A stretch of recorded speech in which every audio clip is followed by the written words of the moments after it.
Good evening, Bahamas. I'm Christina McNeil, and this is NB12 for Friday, April 6, 2012, broadcasting from the Cable 12 studios on Robinson Road. In news tonight, customs and immigration workers still agitating for their rights. Meanwhile, air traffic controllers say their working conditions are still below standard. A new schedule for the prison bus after the prison superintendent answers to the Court of Appeal, and thousands commemorate Good Friday. We have those stories and much more coming up tonight. Your NB12 starts right now.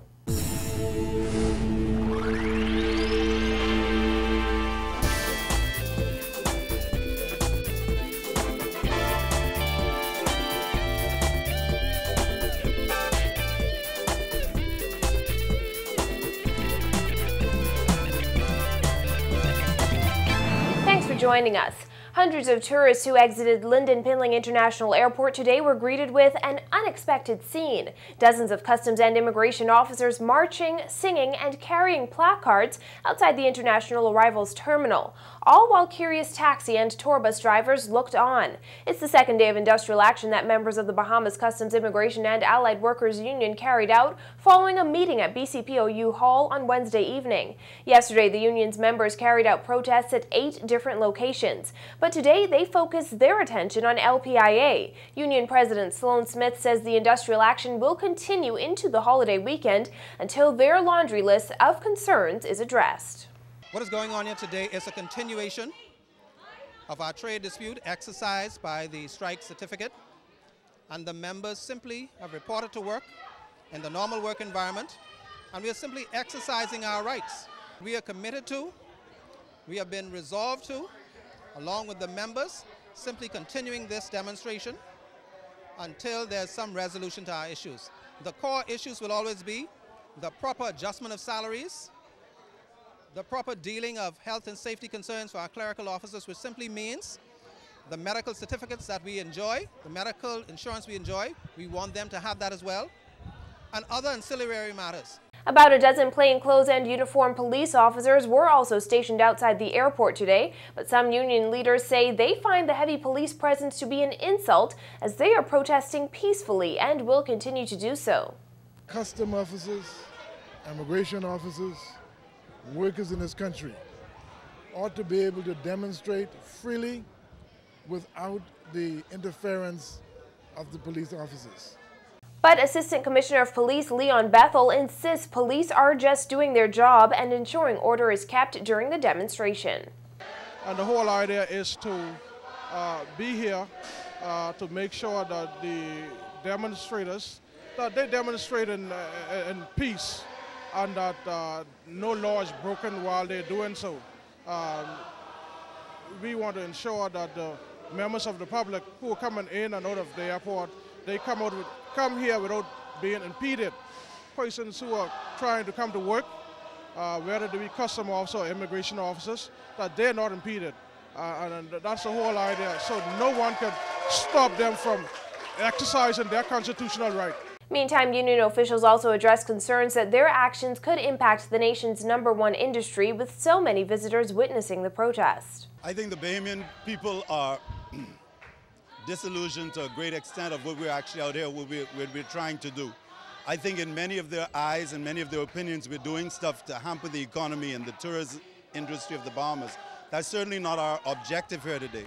Our primary objective here is to make sure that we have a constitution to come back after we have a tourist industry, to make sure that our democracy is not jeopardized, because certainly by the course of events that's happened so far, our democracy is seriously under siege. At LPIA today, Defense Force officers filled in for those absent customs and immigration officers. According to Smith, the union has also garnered the support of members in Eleuthera, Exuma, Bimini, and Grand Bahama. And earlier this week, air traffic controllers also threatened to take industrial action. Our news team caught up with President of the Air Traffic Controllers Union, Roscoe Paul, who explained that Easter weekend is not the only time workers could consider taking action. However, he added that he hopes his union is able to reach an amicable agreement with government before taking that step. Well, we anticipate a busy period for Easter. Following Easter, we have the regattas. And right now, I think, in all honesty, we cannot run away that it's also election season, and you have a lot of travel going on within the country. Recently, it's just been a little bit busy. and we do see an increase on the Easter holiday weekend. But if we were to institute any action, it would not only be on the Easter weekend, but days following through the week. We could be very disruptive if we choose to. It's our hope, though, that we should not have to go down that path. Not only are air traffic controllers concerned about the lack of an industrial agreement since 2008, but Perpal says his membership has also been working in below standard conditions since Hurricane Irene in summer 2011. Air traffic facility was damaged during the hurricane of last year. And today that building remains unrepaired. Although we have had commitment from the government to turn its attention to that, there is no repair to the facility. And we're about 2 months away right now from the opening of the next hurricane season. There's millions of dollars of equipment, wouldn't talk about the human life down there, but if the roof is not repaired, we already had engineers saying that the least wind will blow the entire roof off this time around. Perpal noted that the tower's radar is also due for repair. However, that is in progress thanks to a loan agreement signed with the Inter-American Development Bank earlier this year. Well, in recent weeks, the prison convoy has come under heavy scrutiny, peaking last week with Prison Superintendent Ellison Ramming apologizing for prisoners repeatedly turning up late for court. But officials say plans have been put in place to eliminate the late arrival of prisoners at courts across the island. Jasmine Bonamy has more on those measures in this next report. If you've sat in morning traffic over the past 2 weeks, you may have noticed that the prison bus is leaving a little earlier than usual. That's because the Ministry of National Security has implemented new timelines to get prisoners to court on time or a little before schedule. Minister of National Security Tommy Turnquest tells NB12 that drastic measures were put in place. Despite speeding through the streets of New Providence, the prison convoy had repeatedly arrived late at court earlier this month, causing in some cases more than 30-minute delays in proceedings. And last Wednesday, Prison Superintendent Dr. Ellison Ramming was called before the Court of Appeal to explain prisoners' tardiness to senior justices. But Turnquest says both police and prison officials have joint responsibility for ensuring that prisoners get to the court safely and on time. The prison and the police are both responsible for transporting prisoners to court. Turnquest says he has met with both Commissioner of Police Allison Greenslade and the prison superintendent to iron out a distinct schedule for the convoy.